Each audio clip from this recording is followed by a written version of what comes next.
Welcome to the Engineering Room. This is a series of longer form conversational style chats with influential people from the world of software development, and is meant to complement our more regular channel content on the Continuous Delivery channel.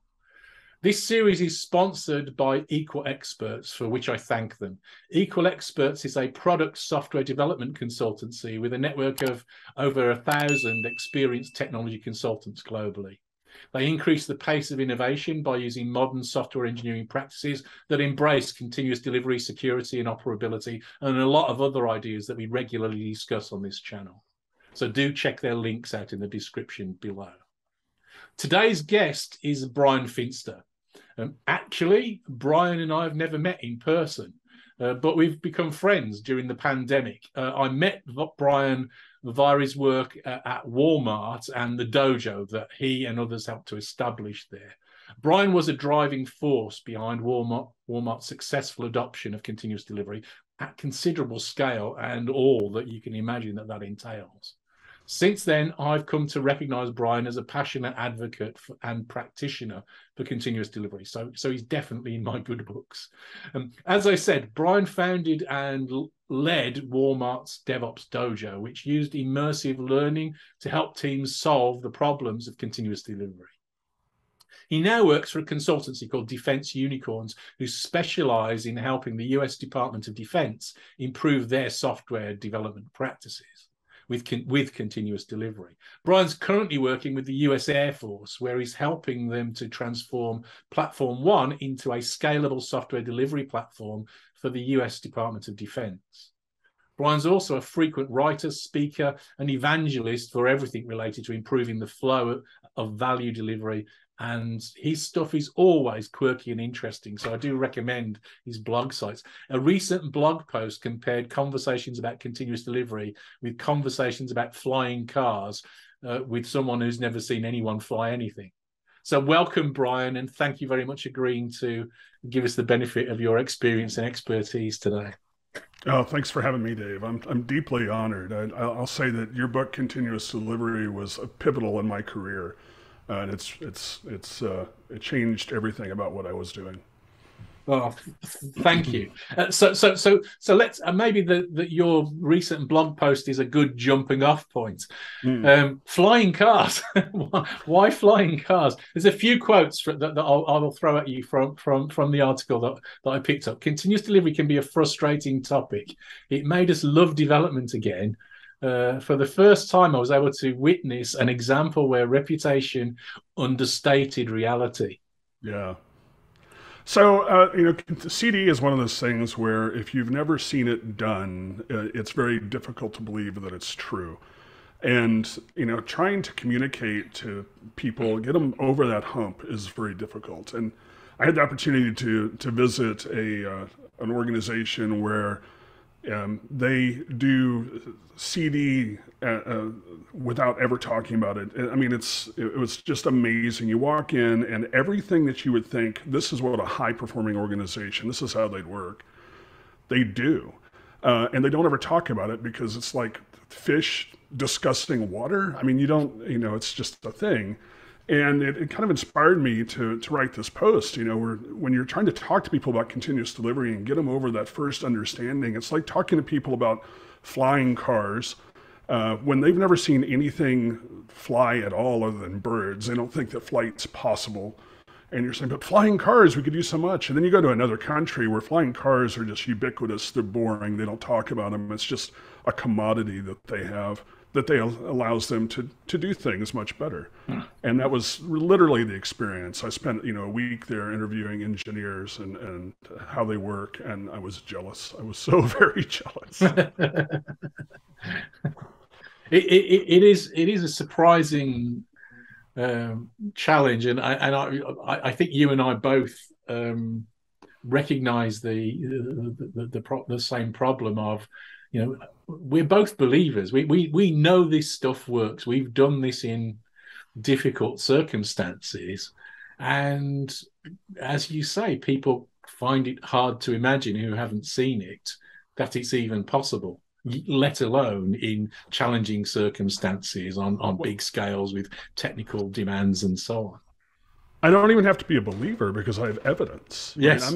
I'm an engineer. I work off of evidence. And, when we first started piloting CD in logistics at Walmart with a few teams, I never talk about things I don't do. I only talk about my experiences. I'm not a theoretician on this stuff. And so when I'm talking about it made us love development again, it's because I was on that team when we were trying to figure out how to do CD. And the unexpected outcome was just the overall improvement of morale on the team. And then later when we were running teams through the dojo and helping them solve these problems, it was the universal outcome of those teams had higher morale and delivered better. And then, Accelerate came out and they talk about the same thing. And so it's just the reality that CD allows us to deliver better value and be happier while we do it. Yes, absolutely. Real CD. Yeah. Real CD. Yeah. We'll get to that for sure. But that's but I absolutely. And I one of the things that I've heard you say several times or write several times is that matches my own experience again. Is I've yet to see any organization that practice real continuous delivery that would ever choose to go back to working any other way. Yeah. It's we were joking beforehand. It's a bit like it is okay to stop punching yourself in the face, and so at that point, when you don't have to punch yourself in the face anymore, we can start worrying about it and just focus on the stuff that probably fired us both up in the beginning and why we do what we do because we love it. When you spend 15 years in pain and then develop in a way that's not painful anymore, you're like, wow, that was 15 years of just wasted time that could have been better. Yeah. How do we help everybody else not waste that time? It's one of the things that's interesting. As you say, we have the data, and one of the things that kind of surprised me in a way, but didn't, when people started adopting continuous delivery more widely, was that kind of more personal response. So the impact on people's morale and motivation and just their sense of kind of work-life balance, all of those sorts of things, which have been studied now. So the studies at Microsoft say it improves people's work-life balance and all of these kinds of things. So it's not just about the technicalities, but also about the way that we as human beings are able to engage with this interesting, difficult, challenging subject of being able to build great software at some scale very often. Yeah, I agree. But you touch on something there that it's about us being able to focus on the mission of what we're doing, and be engaged in the problem we're solving. And a common piece of pushback I get from people who aren't doing this, who are developers, is it sounds like a grind. Yes. And, it's like, okay, well, it could sound that way, but that's not the reality. I mean, we're just making changes and getting rapid feedback. That's much less of a grind than staying awake for 3 days trying to fix things, yes. which I've done. Yeah, and just the stress of being frightened of changing your code base. Yeah, that's gone from me. I don't have that fear anymore. No, I just push, and if it breaks, I just push something else. Yeah. Well, one of the other things that you mentioned in that article that we're referring to about the flying cars was an idea that I kind of liked on it, and I wondered if you'd like to explain. Is the mission mindset execution?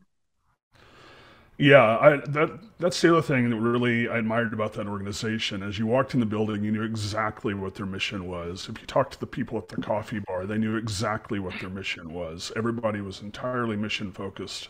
They weren't focused on, should I use React or some, what's the newest, latest, greatest framework or toy I can play with as we're solving this mission. Everybody agreed it was an important mission. Yep. My wife, Dana, who's also a developer, also focuses on CD. We talk together about this topic quite a bit, to other people and to each other. But we were talking about how if you don't have that mission focus, it can all just fall apart, Yeah. right? That how critical it is that we're all aligned on that mission and believe in it, and that don't screw up isn't a mission.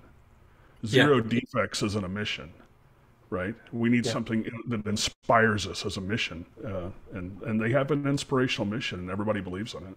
Yeah. Yeah. Fantastic.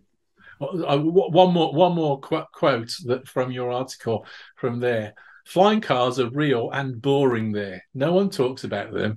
They just use them to beat everyone else in their business space. Yep, Yeah.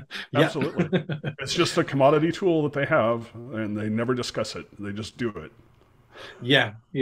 Absolutely. It's a fantastic story, and one day I hope that we can kind of talk about this in more detail, with permission about what's going on. But fantastic stuff. Yeah, that'd be nice. It's NDAs make Yeah. sharing hard. Yeah, I quite understand. You steered a nice course. Mm. So the thing that kind of introduced us to one another, I suppose, was via Walmart. You'd moved on from there when we first met, but that was something that you were deeply involved in, and adopting and applying continuous delivery across Walmart, really. So could you talk a little bit about that? And so we've talked about these ideas that continuous delivery can bring all these nice benefits, but how do you start doing that, at business benefits and technical benefits and social benefits kind of thing? But how do you start thinking about that at scale? I scale, especially if you're dealing with Walmart, thinking at scale something, it just becomes a habit. You're paying for things with the margin on bananas, and you have to think about what we can do from a force multiplication point of view. You can't go and educate every single person. We had a pretty thought out strategy we were using. It was all being driven from the platform area, from delivery platform. But we had the CTO asking, putting a challenge out there, the mission, right? I'd like every team to be able to deliver at least daily, minimum, which was a far cry from where almost everybody was.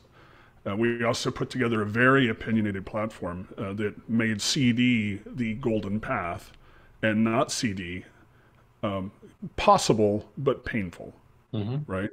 We gamified metrics. We had CI and delivery metrics that we were dashboarding. We put star ratings around things like how well you're doing trunk-based development, how well you're doing continuous integration, all these things. And that was driving people towards asking questions about how they could do those things better. And then we started the dojo, and the Walmart dojo was modeled after the Target dojo, which for obvious reasons we were not able to visit. But we did visit Verizon's dojo, which was also modeled after Target dojo.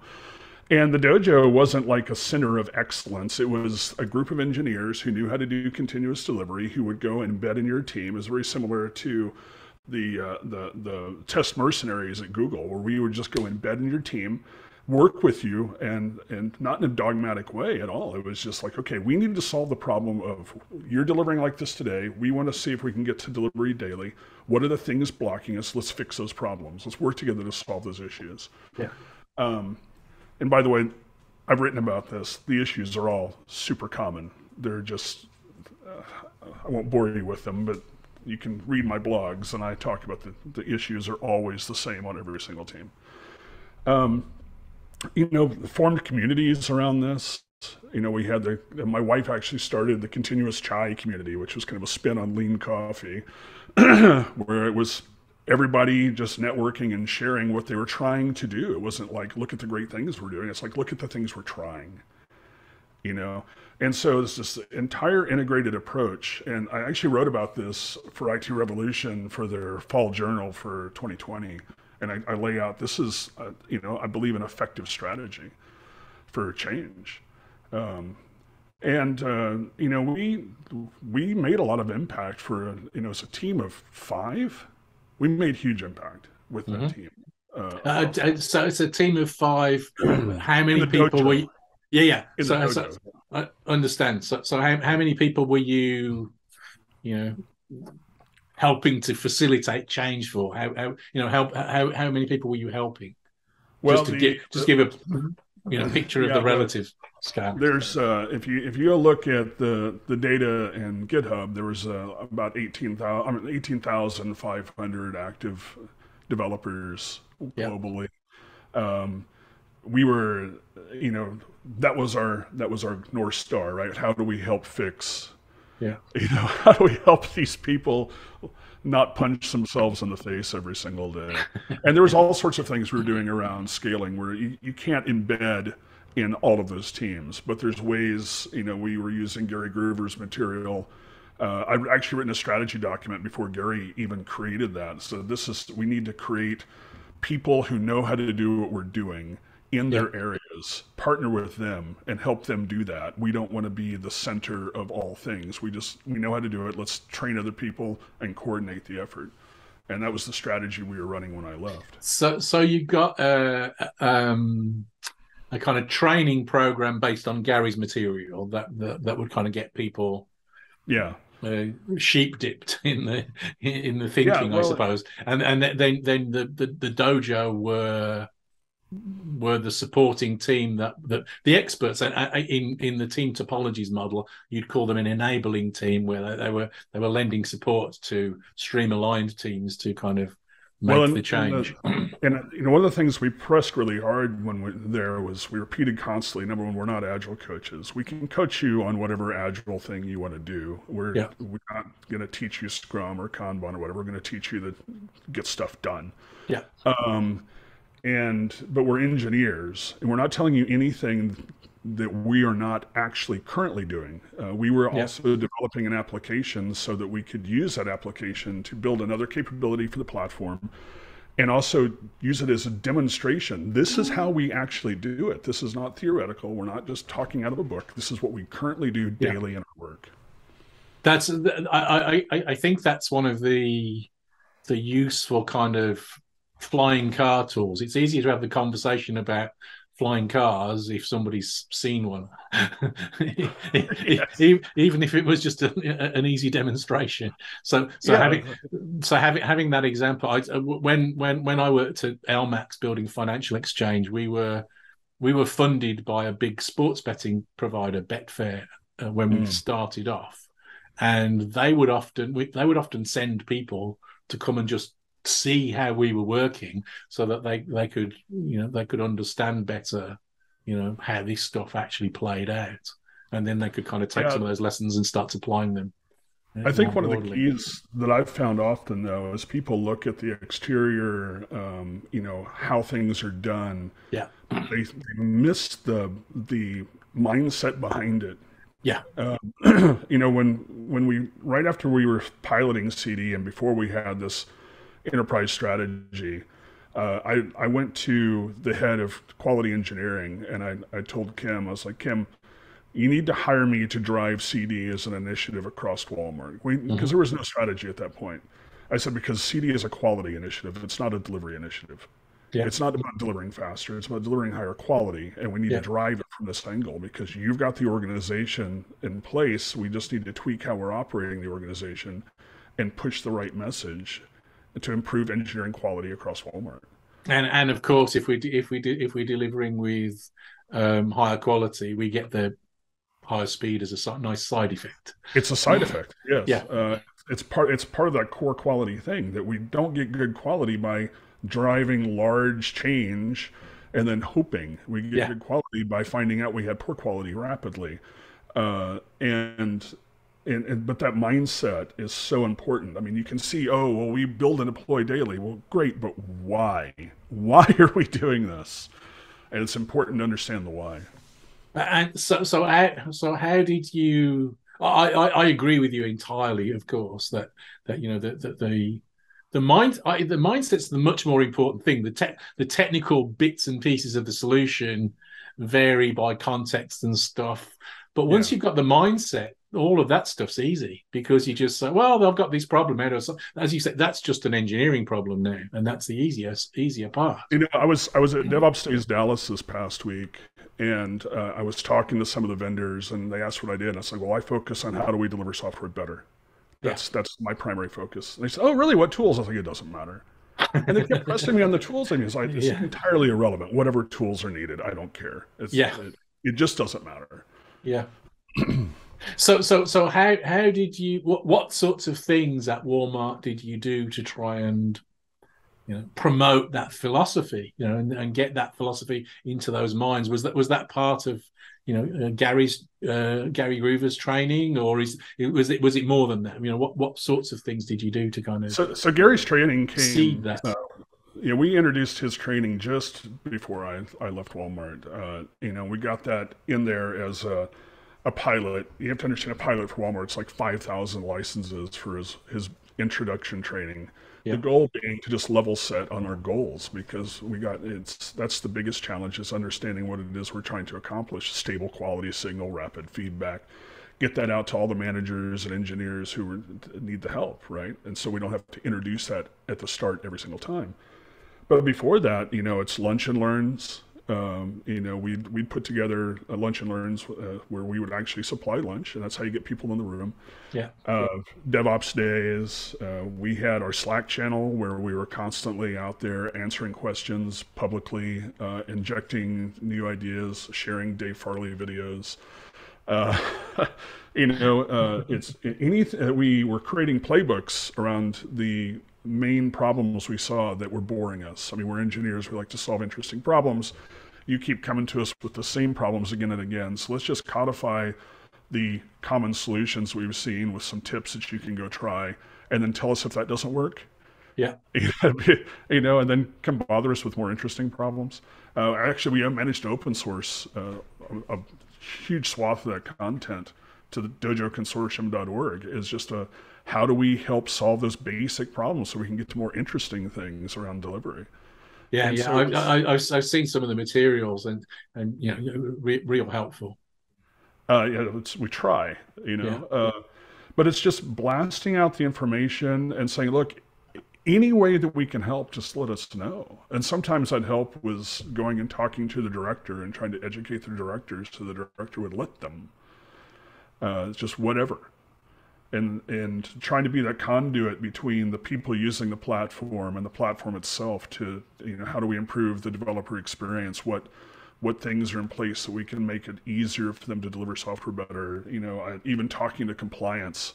Hey, look, I know you're demanding CAB, but what if we could automate the checks in the pipeline so that you don't, you can have an actual compliance instead of pretend theatrical compliance in CAB? Yeah. And that sort of thing. So it was just driving it from every angle, trying to help people succeed.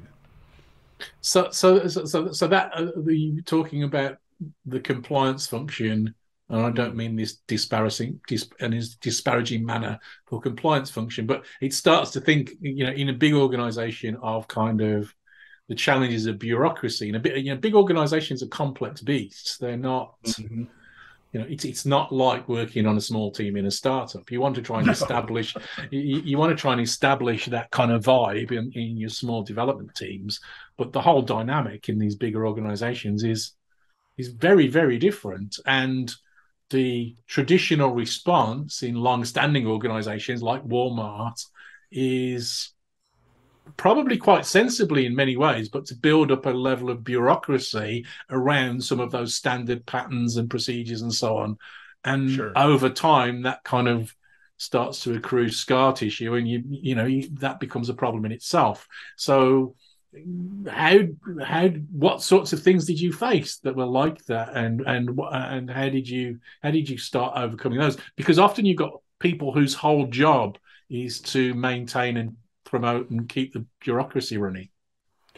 It's sales. It's coming, this is something I had to learn, because I'm not a psychiatrist or psychologist. I've never been taught sales, marketing. These are just, I need this outcome. So I need to figure out what you need and show you how what we're trying to do will meet your need better, or what we need to adjust to better meet your need.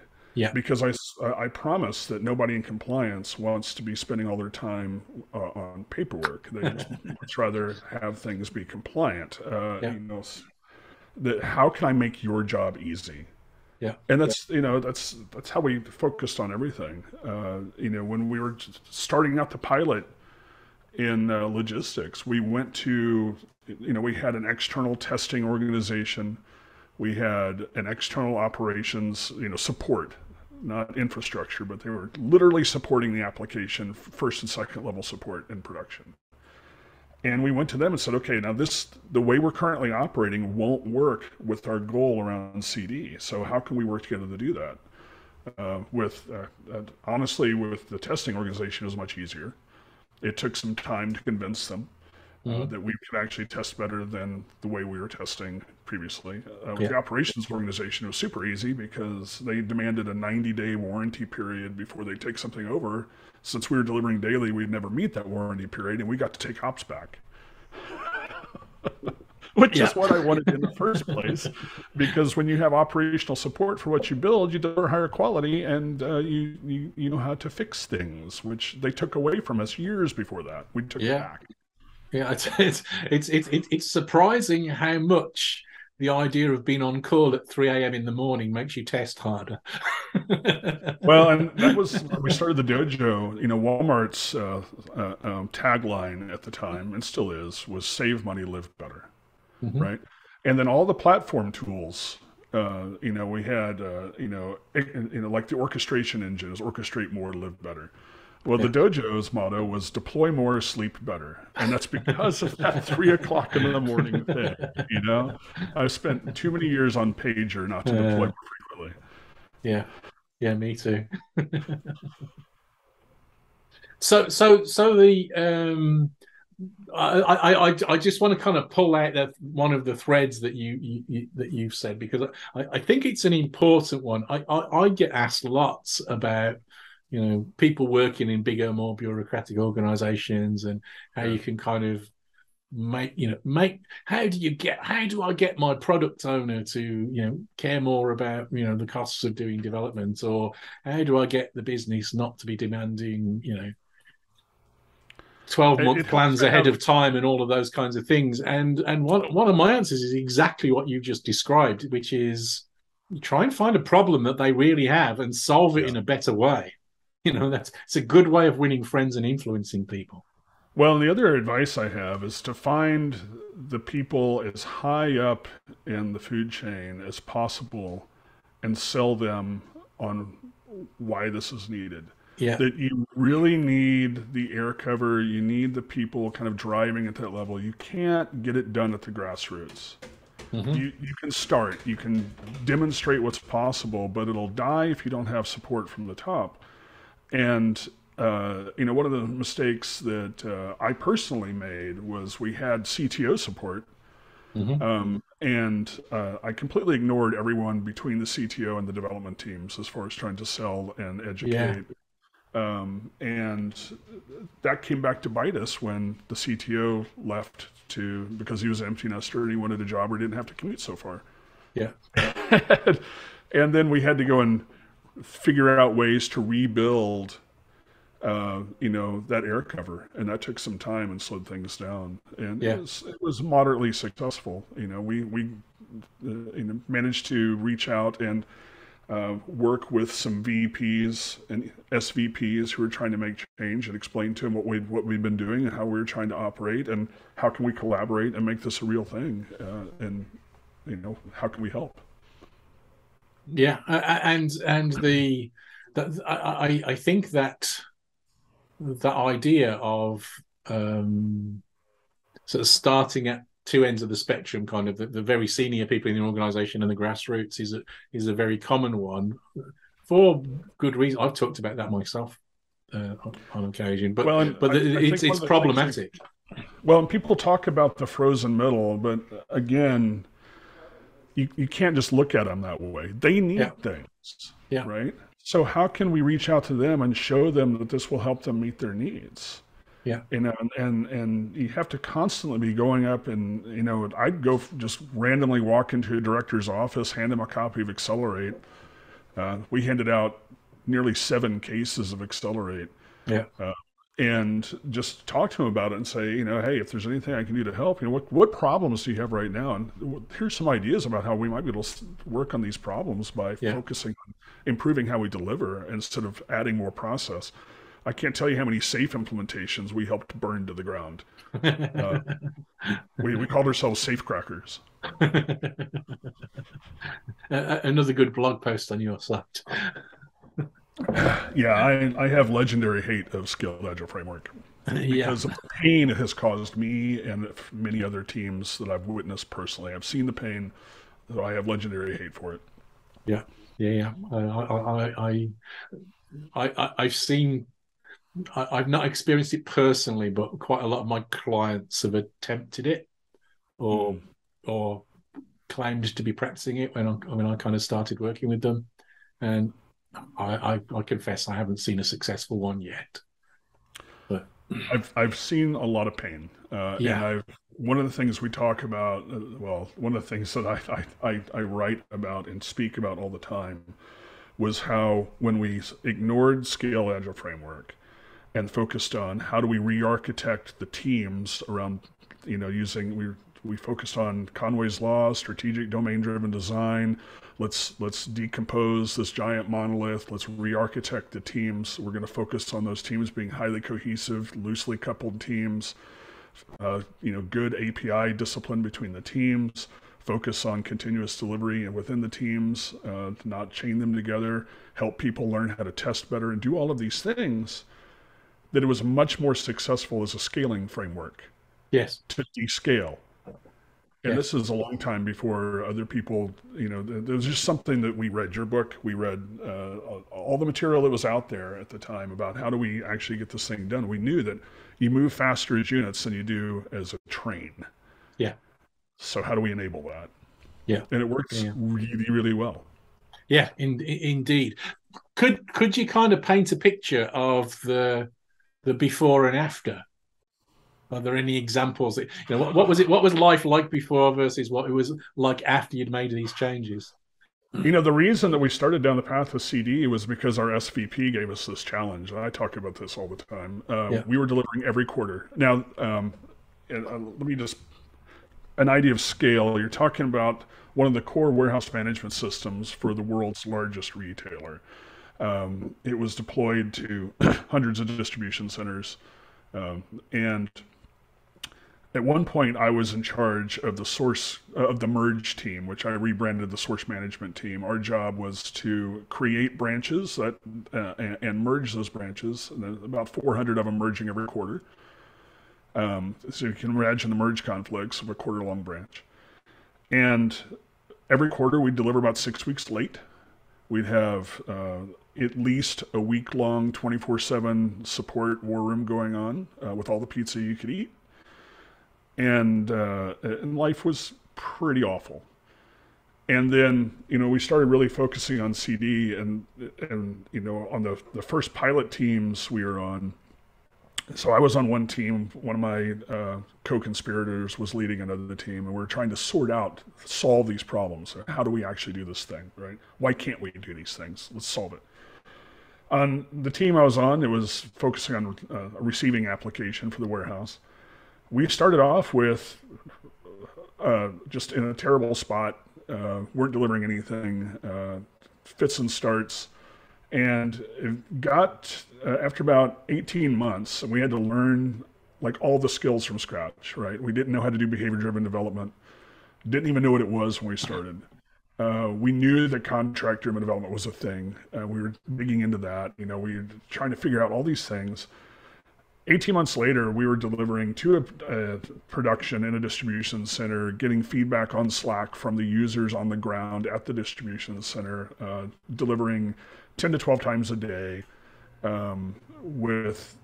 and those weren't defect fixes. I mean, sure, some of them were, but some of them were just the DC associates asking, hey, what if we tried this? And we'd spin that idea around in a day or two and say, I don't know, what do you think? Mm-hmm. Right. We after I left the team continued pushing this forward, and their development cycle time, the time from started to done, dropped to less than a day on average. They kept it tracked in the board. They were 0.89 days development cycle time. Yeah. And Cool. that was a point of pride, right? As they broken that work down to that small. Yeah. Yeah. That touches on another idea that that criticizers of continuous delivery will often kind of put up as a straw man, which is, oh, this is okay, but it only works for geniuses. I assume that what you're describing, these are the same people. No, yeah, no, in 2017, one of my teammates and I, we gave a talk at DevOps Enterprise Summit called CD Solving the Talent Problem. Yeah. And the team we were on was too big. There was 15 people on this team. It's at least twice too big. And we didn't hire a bunch of like high performing engineers. In fact, there's one person on the team who was very high performing, that when he left, it actually improved the team's deliverables because he wasn't very collaborative.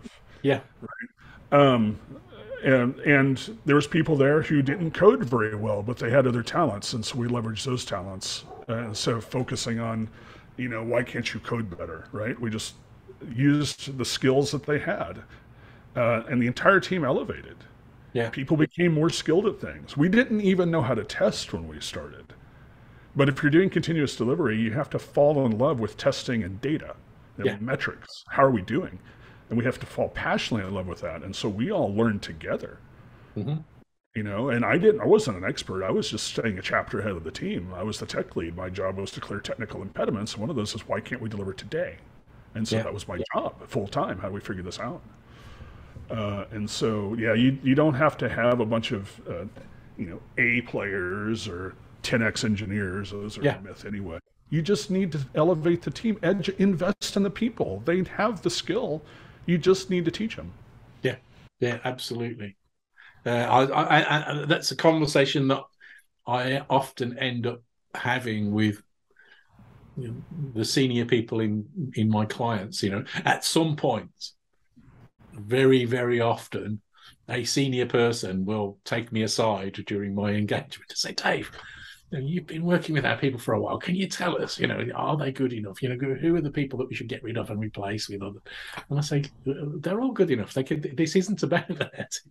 When I talked about the scaling strategy we had at Walmart, the strategy wasn't we need to scale continuous delivery. The strategy was we need to improve engineering excellence across the enterprise. Yeah. CD was the tool, not the goal. We knew.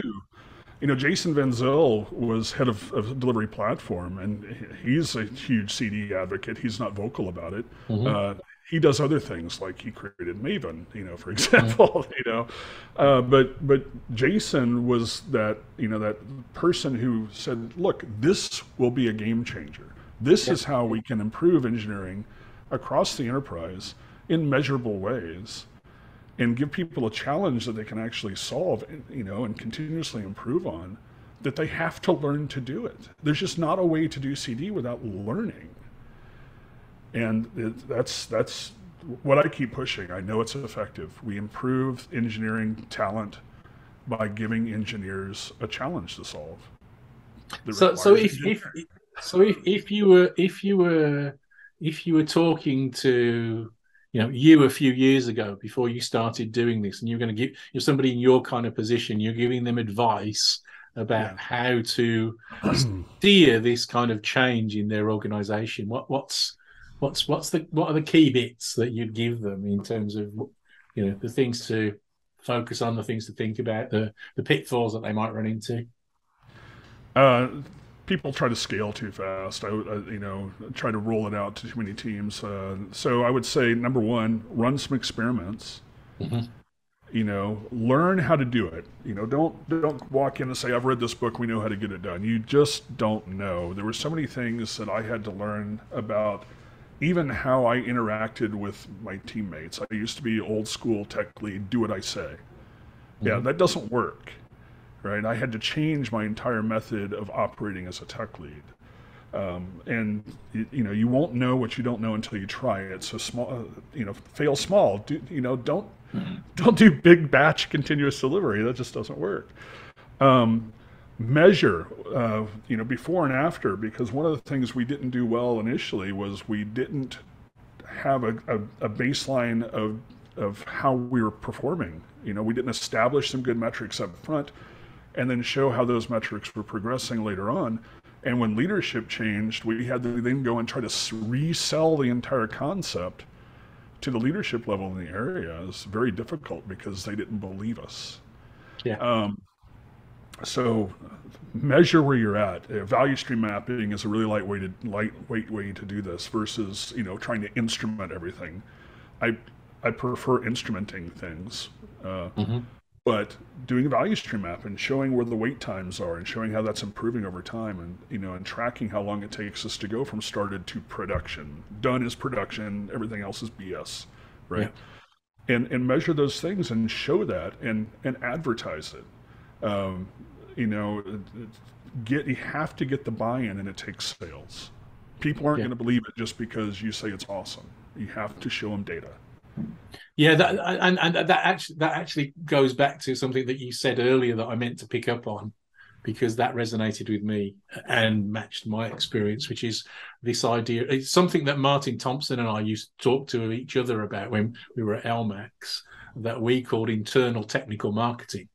And it's something that us technologies are not very good at on the whole.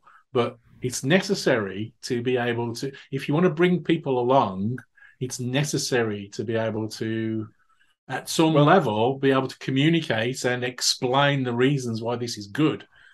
Yeah, this is something that I iterated on pretty rapidly. So I once we started seeing the benefits of what we were doing, and I created a dependency diagram. I took the capability model from continuous delivery, and then broke it down, and then created a dependency diagram of those capabilities. What depends on what, right? Yeah. And it came down to, we can't do CI because we can't do TDD well, because we don't know what we're doing as far as we're guessing at what the actual story is. So we need behavior-driven development. Yeah. And so we just started with BDD. And then once we started seeing the benefit of this, I was like, okay, if this dies as an experiment here, I'm going to have to go back to pain. And so I started, going around the building and saying, hey, can I talk to your team about behavior-driven development? And that's the very first presentation I ever put together, was explaining behavior-driven development and then explaining how that can lead to acceptance test-driven development. Yeah. And going from team to team to team and trying to build that, that hunger for let's do it better. Yeah. And this was not my job. This was something my management was allowing me to do in addition to my job. Yeah. But you have to do that. You have to sell, because otherwise it'll die. Yes. Yeah, absolutely. And that brings us on to, this other part is that this isn't, it's not something that's necessarily durable. People, in big organizations in particular, people change, management priorities change and so on. And sometimes, even they will work against good ideas. They'll work against what's actually working. So finding ways to try and build a culture that is self-sustaining is incredibly difficult. You and I have talked about this offline, a couple of times, but this is incredibly difficult to achieve, even in the best organizations. And at some level, it seems to me that, part of somebody like your role is going to be always injecting some energy into the process and reminding everybody about why this stuff works and so on, to keep it going. Well, and my wife and I have had lots of conversations about this, because this is something that, we're deeply embedded into the DevOps community. We have lots of conversations with the behind the scenes real conversations, not the ones you see on stage. Yeah. And it's something we see constantly, where you'll see a leadership change. You'll see a loss of focus on some key concepts. There'll be a stumble, and then you'll get the scars develop. And things will start going downhill rapidly, right? Yeah. And we have this hypothesis that if you really focus on establishing the culture in the platforms, that the platforms are built in such a way that it it may not prevent you from stumbling, but you'll have to work hard at it. Yeah. And that you'd have to revamp the entire platform to change the culture. How do we embed that into the platforms? But talking about some of the stumbles, I mean, we've seen organizations where they've been focusing on CD, and the core people who understand the mindset behind it leave. Yes. Other people haven't picked up the mindset, and they forget about things like, oh, it's not just deliver quickly. It's establishing a quality process where we have efficient and effective quality gates to tell us when things are broken, that the pipeline's entire purpose is to decertify artifacts. That's why it's there, is to decertify artifacts. They don't put enough focus on it. Things start breaking in production. And then leadership says, nah, it breaks. All right, we need to make sure that you go to CAB and explain everything that you're going to do. And then you need to go to another level of CAB and make sure that you've checked off all the boxes and promised us it's high quality before you can deliver. Which is the opposite of a quality process. It actually makes quality worse. There's data to show this, right? But that's what happens if the mindset isn't baked in. And so how can you bake that into the platform and to remind people going forward that this is how it's supposed to work, this is the mindset you have, that it's just, I don't know. I'd love to see a platform that did that. Yeah. It's a difficult problem, because I guess it goes back to the flying cars that we were talking about at the beginning. There's an awful lot of people in management and leadership positions that have never seen a flying car, and so it's a car. I can put anybody in it and they can fly it, and they slam into the ground at high speed. Yeah, indeed. So it's they're going to make the wrong choices in those situations. And as you say, that the data's out there. Just as an aside, the thing that you mentioned about change approval boards, is I assume you're quoting it from the same place that I usually do, which is the Accelerate book, which found through the state of DevOps reports that change approval boards are negatively correlated with quality. Well, and I think it's important people understand why, because that's an assertion.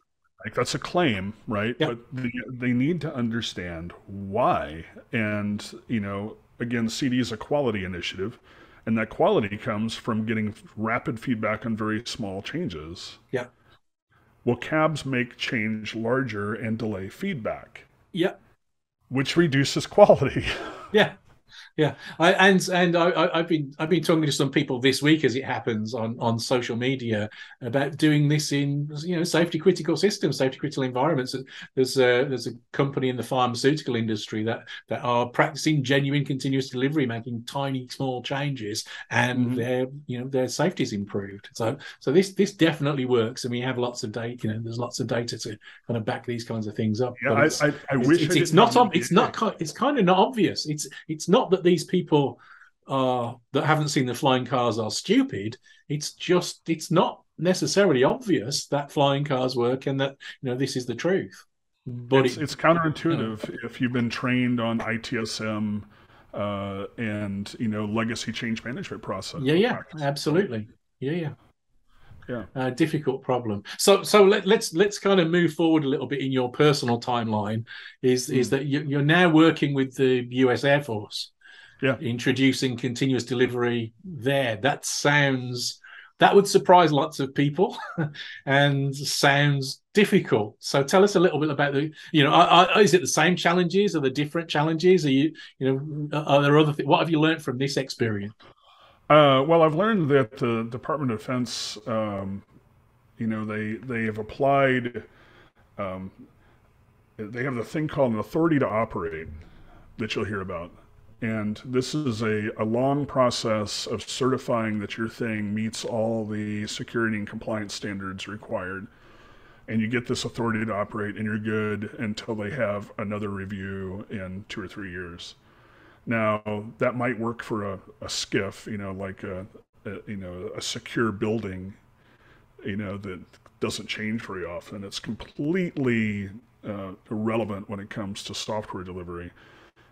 It's that whole mindset of we're going to build it, and then we're going to make sure it's good, and then we're going to deliver it. Okay, but I'm going to do that multiple times a day. That doesn't work. Now, the Platform One, one of the things they have is they have the continuous authority to operate, where the goal is to bake the certification into the pipelines, right? And that's this game changer thing. But then, of course, the question is how much of that can we really bake in?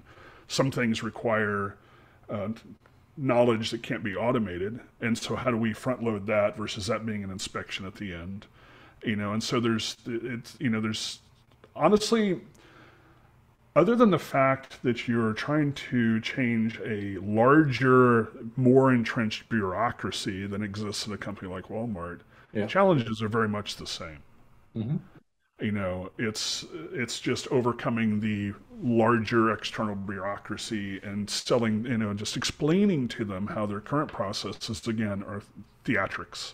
They don't apply to product development and software because change happens too quickly. And in fact, it's dangerous because you've got this 2 or 3 year license to be insecure, where I don't have to go and get you to check anything after that.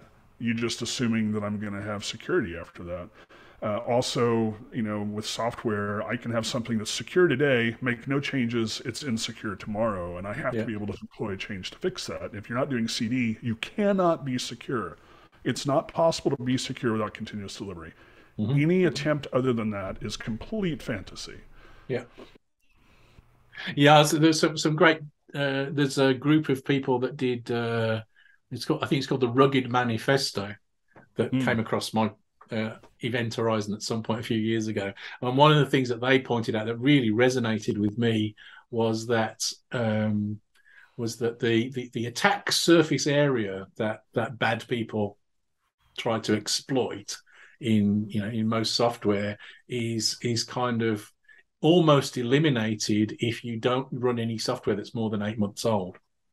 So if you can keep your software up to date, you kind of eliminate 95% of the attack surface area of your software. So keep your operating system up to date, keep your language up to date, keep your infrastructure up to date. And as you say, continuous delivery makes that no-brainer. It's easy, but without it, that's difficult. There are few organizations that I've ever seen that will even think about upgrading, the version of C# or Java that they're running. Once the thing's built, that's because that's such a big deal if you're not running continuous delivery. Well, and we can talk about a tip that I'd like to just stick in everyone's mind. When we were doing this pilot at Walmart, I had a dependency, an API dependency on the partner team. That API wasn't changing very frequently. We'd stabilized it, and we were building out other things. It was a Node application that was wrapping, with a C++ interface to the legacy software that was, C, right? And we needed a property added for a new feature. It's take a day or two tops to add the property all the way through the stack and expose it to us. It actually took 2 or 3 weeks because when they ran their pipeline, they found out one of the dependencies had been blacklisted with a security issue. They had to upgrade that dependency, and the next upgrade was a breaking API change of the dependency. So it took them 2 or 3 weeks to refactor the code to use the dependency. And the post-mortem from that is we started running scheduled builds on all of our pipelines every week, whether or not anything changed or not. And if you don't have any sort of production level scanning for your dependencies for CVEs, or even if you do, don't just let a pipeline stagnate. I've got a dashboard now that'll tell me if I have a pipeline that has been running a week. It's critical. Run your pipelines all the time. Oh, but I don't want to redeploy. Why not? You're just redeploying. You're just validating your pipeline still works. Keep pipelines green. And that gets back to what I increasingly think of the real fundamental value of continuous delivery, or the fundamental tenet of continuous delivery, which is make change in small steps. If you're running your pipeline frequently, then the delta between now and the future is small, and whatever's in that delta, it's smaller than if you wait longer. So and that has a big impact. It changes your mindset. I used to be okay with 2 months worth of change. Well, not okay, but I mean, it didn't terrify me. Now, when we started that pilot, they actually put the brakes on us in logistics because another team had a failure in production. So they put the brakes on everybody.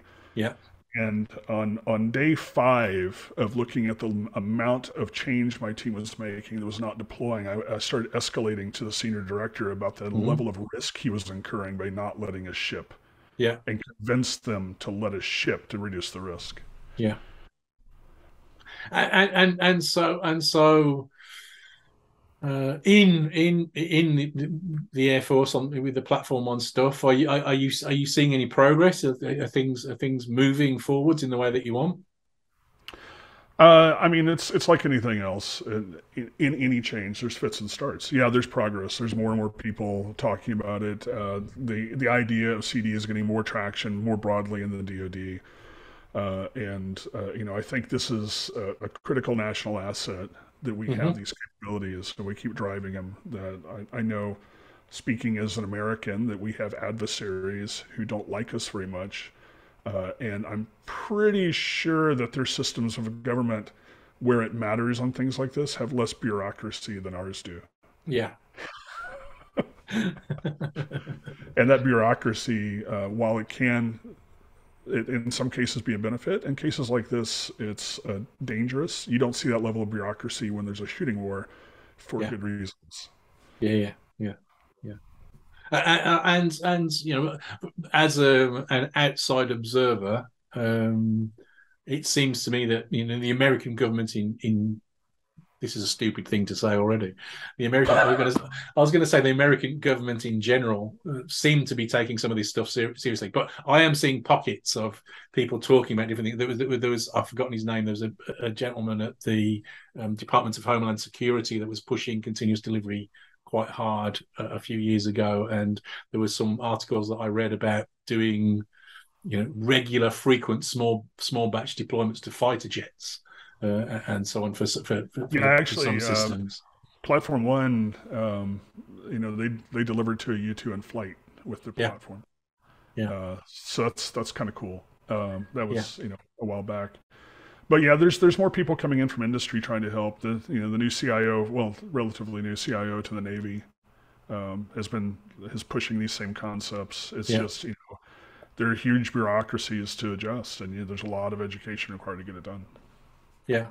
So one of the things that you mentioned to me beforehand, and I'm not quite sure whether this is directly related to Platform One or I think it's more general, but one of the comments that you made that you thought was an important idea was to say that platforms were about more than just needed to include training. They weren't just about code. Yeah, and this is not related to Platform One. This is just platforms, and this is something I'm keep refining this deck, giving again, not too distant future, platforms as a product, right? And that the concept that, number one, the entire reason for any platform is to make it easier for product teams to deliver. That's the entire reason for existence. If you approach it as we're the cops, or you do what we say, or you're not more important than the product teams. And this is coming from someone who's been working in platform for a long time. The only purpose I have for working on platforms is to support my customers, the product teams, right? And having it, but it's not enough to give them the tools, because I can build you a Formula One race car and you can go really fast. And if I don't give you any education whatsoever, you can go really fast right into a barrier and die. Yeah. Right? The platform has to include the education on how to use the platform effectively. Yeah. And this isn't just delivery platform. I consider a good security organization will operate as a platform. Yeah. Here's good security tooling. Here's good security education. Here's all of the evangelism around how to be more secure. Just the mindset around security to make security easy. Compliance, same thing. Delivery, same thing. Database, same thing. These all should be operated as productized platforms. Yeah. To make it easy to reduce the cognitive load. And to let people just flow downhill to success. And so but it can't just be the tools. If you just hand people tools, they'll hurt themselves if they've never had the experience to use those tools before. It's one of the things that I liked a lot. There were lots of things that I liked a lot in the Team Topologies book, but one of the things that I liked a lot was examples of platforms that's just documentation. You know, if you're going to create a new service, do it like this, and that'll be in line with the way that we're thinking about it. We might be able to help you out more in the future, but this is a good way to start. Or it might just be, you know, a blog post or something. It doesn't have to be, you know, or it could be a chat. I don't know, but. And you know, and a lot of this, you know, this is things where if you've only seen one thing, it looks like that's the right way to do it. Yeah. I've had the advantage of working with others in the Dojo consortium and, you know, in the broader DevOps community to compare notes on things. And the way that we did the Walmart platform is what I would consider correct. And because number one, the platform was, we focused on developer experience from day one. Now, it wasn't great developer experience, but we were continuously improving the DevX. We had good documentation. And we took pride in our documentation. Every tool on the platform had its own documentation. The platform had its documentation, and then the dojo had how to use the platform effectively, well documented. We had training sessions. We had outreach, you know, where the product owners for the different tools would go and interact with our customers and get feedback. And how do we improve the platform? We had, you know, a really good support model.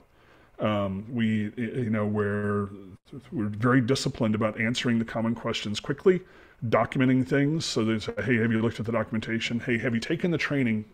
Take the training, then come ask us the questions. Read the documentation, then come ask us the questions. Yeah. And all of that together with branding, stickers, T-shirts, you know, operating like a real product. Yeah. Allowed when I left Walmart platform, there was about 80 people in platform, in CD platform total. And I'd say 95% of all builds came through us when I left, right? So that's, you know, 18,000 developers were supporting high availability 24/7 globally. The documentation team was 2 people. The frontline support team was 8 people globally.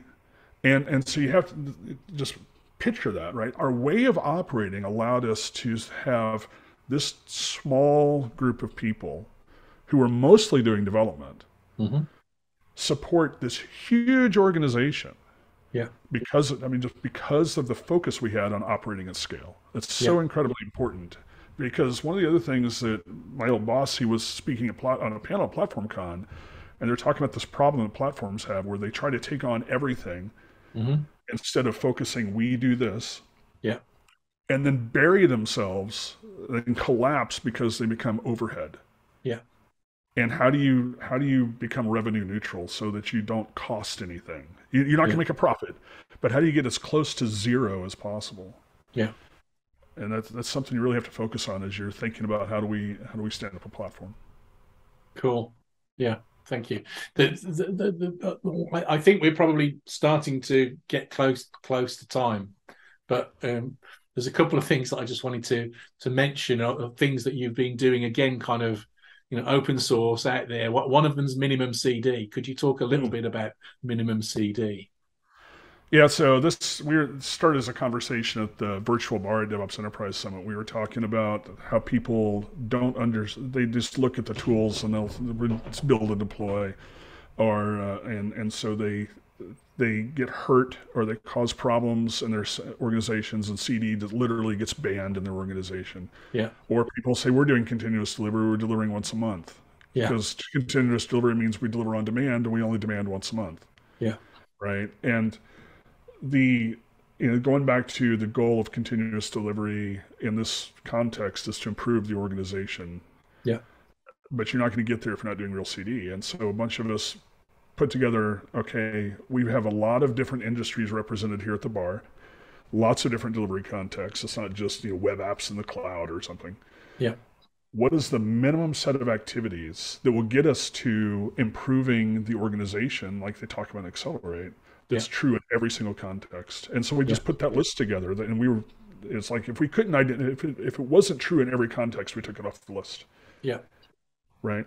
And said, okay, now these are the problems, the minimum set of problems to solve to start seeing the advantages of continuous delivery and see the change in organization. And so and we keep iterating on that, adding more, experience reports or tips or tricks, but we keep the list short, and anybody can contribute. Anybody can sign on that they agree. We were just completely chuffed that you signed on after a pull request to modify the language. That was amazing.